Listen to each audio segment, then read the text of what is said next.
Hey, welcome back. We're heading back out to go combining today. It's Thanksgiving Monday here in Canada, and combine's all greased up. Got to fuel it up, put some def in it, and we're ready to roll.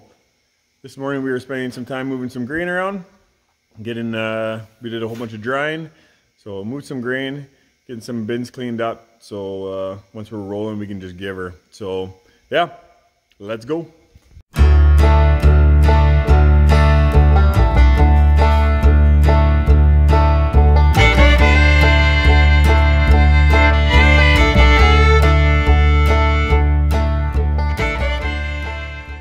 So we're just cleaning out this bin. We started this morning, and we had, I think, a little bit more than a super B load, and we didn't know where we were going to put it, so we thought we'd put it in a bin that's easy to move out, hoping the elevators would take it. And yeah, so we still have this little bit left over, so we're going to move this into a smaller bin so we can load this bin up with corn. So Parker's here to help. They're not in school today. All right, we got our fueling up. Last of the grain's moved around. So now it's time to head out to the field and start combining. So, beautiful sunny day. Very thankful for the sun and the weather we've been given. We're just doing some greasing on the dryer. And before we get it fired up, before Peter gets back with that first load, I'll give you a little rundown on our dryer setup, because once it's running, it's pretty noisy and can't do a whole lot of explaining on how it's set up. So Parker's doing some cleanup. We had a bit of a mess right there. Some soybeans fell on the ground. So we got this auger set up, and we are going to, I'll give you a little bit of a rundown, then I'll grease it up, and then it should be good for the day. So yeah, we got our wet bin right here. Grain comes in to this bin, and then this is all on an automatic feed. This auger feeds the dryer. There we go. Feeds the dryer. This is our control panel. This does everything for the settings of the heat and everything, and my speed all in here. I control my temperatures right there, reads everything out. This does my filling. I can either have manual or auto. I'll have it on auto once I'm going, and then my metering, whether it's on manual or auto, on how fast I have the speed of my auger. So it goes in there, comes down the sides. I'll show you on the inside. And then I got that pulley right there, that big one. That's got the auger on it. And this motor right here does my my speed of the, it adjusts the speed of the auger on the temperature of the, or the moisture of the grain that I want it to come out at. So, and in the back here, I got it coming out the back, and it dumps it into a spot where either auger can take it away to whichever auger I have it running. Will go to whichever bin obviously the auger's running to. So there, that's that. Inside of the dryer is this. That's where the fan runs with blows the heat, and then the grain is on that side and that side. There's a wall here, and the grain comes down this wall like this down to the bottom. So the fan blows, or the fan blows the air through and pushes the moisture out. So that's our bottom chamber. Top chamber is very similar. So yeah, gives you an idea. Grain kind of comes down the sides there, blown out. That's the inside of our dryer. I'll take you to the top here.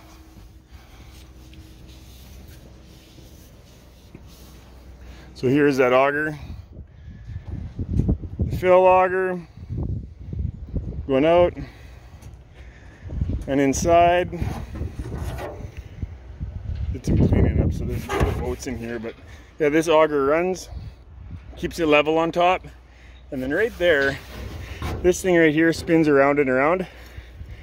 When it stops spinning, that means the grains put pressure on it and it stops the fill.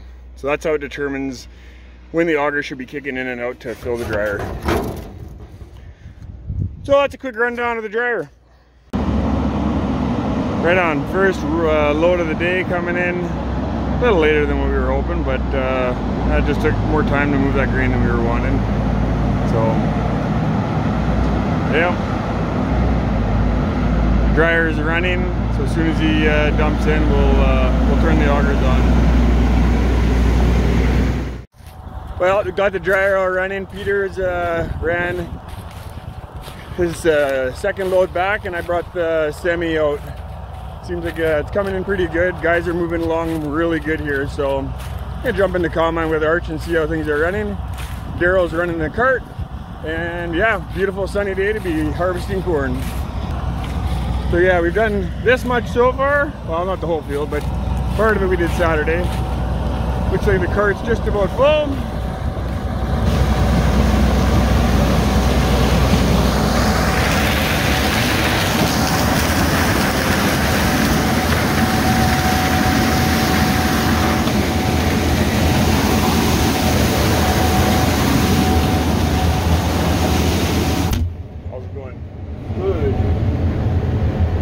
Is that what it's actually yielding?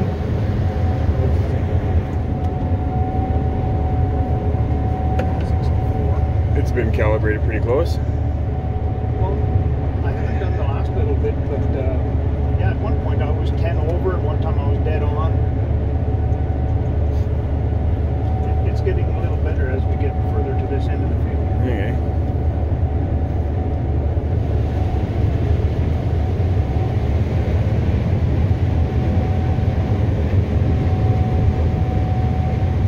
Not getting mesmerized by all the corn shifting in front of your face? Still like it? Corn's the best part of harvesting. I agree. If there wasn't a temperature crunch that winter's coming, I'd love to take the risk and grow more of it. Like this year, it does feel like we haven't had a frost yet. Oh yeah, it's been beautiful. Yeah, we haven't had a frost yet. Yeah, no kidding. No.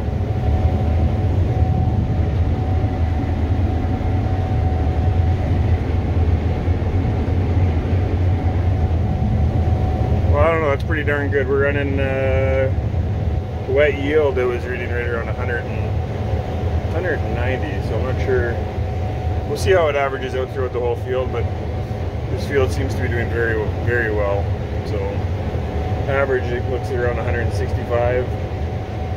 So this stuff's a little wetter. This stuff's been in that 24 to 26% moisture.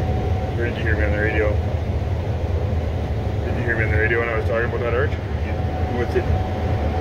Currently it's, okay. Are you done?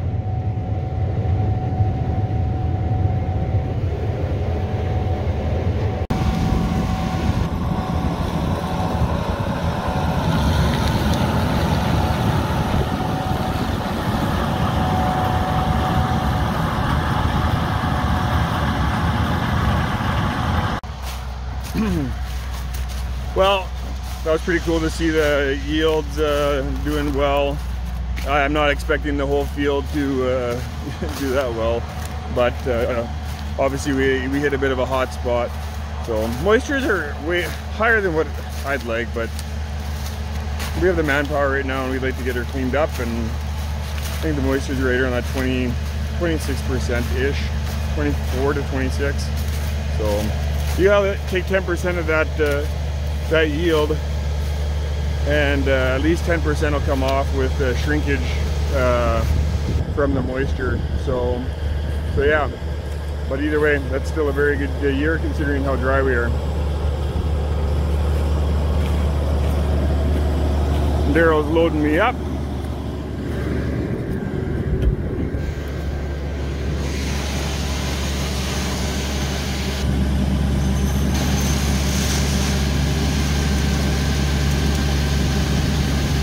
This load actually could fill our wet bin up already. A lot quicker than I was expecting. So, might get one more load. We'll see. Fill the trucks up. Hopefully we can at least finish this field. Earlier on I talked about how we drop it hot and that helps us speed things up, but when it's really, really cold outside, it has a tendency to also freeze up everywhere. I'll show you what it does when we're dropping it hot. We drop it hot so that because the core of the corn is so hot, it actually, we don't have to dry it quite as much, and the core of the corn can actually continue to keep drying because in the bin it's creating so much heat that it actually keeps on drying. And while it's sitting in the bin, I'll show you what it's doing at the bottom of the bin. The water is just flowing out of it. As you can see here, the water just is dripping out of here. I haven't even turned the fan on yet for this bin. I'm gonna wait a little bit until we probably get another 1,000 bushels into this bin, and then I'm gonna run the fan, and then that's gonna help even heat up the stuff that's dumping on top of it. It's gonna help dry everything down using the heat pushing through it. So we can get a little bit more capacity out of our dryer this way, and we're able to keep up. The only downfall is, like I said, when it's winter, everything freezes up. I got icicles hanging from the bottom of my bin, so then we have to change things up a little bit by lowering the temperature of my bottom burner, and then we can have a little bit of we lose capacity, but we don't freeze up quite as bad. So, well, the guys they parked the combine, they brought the trucks all in, the grain carts in, and I'll be drying through the night.